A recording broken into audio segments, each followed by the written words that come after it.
Adilabad Congress party assembly incharge Kandi Srinivasa Reddy foundation ఆధ్వర్యంలో ఆదిలాబాద్ పట్టణంలోని ప్రజాసేవ భవన్లో గత 3.5 ఏళ్లుగా నిరంతరాయంగా కొనసాగుతున్న నిత్యాన్నదాన కేంద్రాన్ని కంది శ్రీనివాసరెడ్డి తండ్రి కంది కృష్ణారెడ్డి శనివారం సందర్శించారు.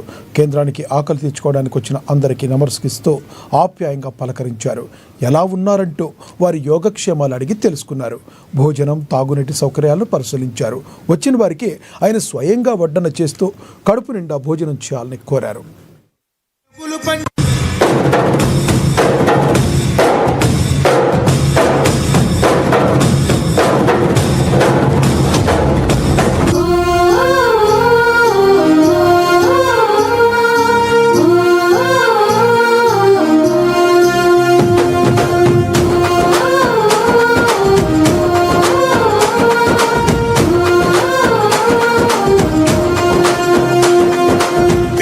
గణపన పొద్దునువై వెలుగులు పంచుతవో, ఆకలి కడుపుకు మెతుకునువై ఆకలి తీర్చుతవో, పోరాటాల జెండనువై సమరం నడుపుతవో, సాయం అంటే ఆ క్షణమే అన్నై కదులుతవో, బిగిసిన పిడికిలి నువ్వై ముందుకు దూకావు, ఆదిలాబాద్ క్షేమంకై అడుగులు వేశావు, కాంగ్రెస్ జెండా పట్టి కథన రంగం తొక్కినవు,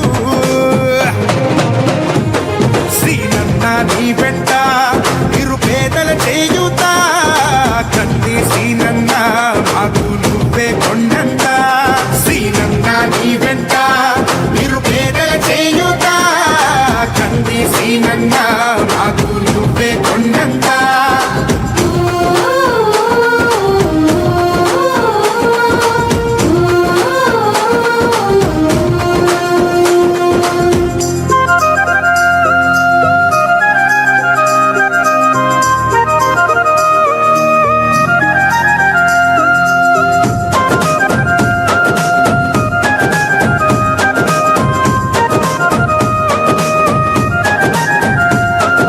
పోరాటానికి పొలికేకై పిడికిలి ఎత్తినవు, పేదల బ్రతుకుల మార్చుటకై పయనం గట్టినవు, పోరాటానికి పొలికేకై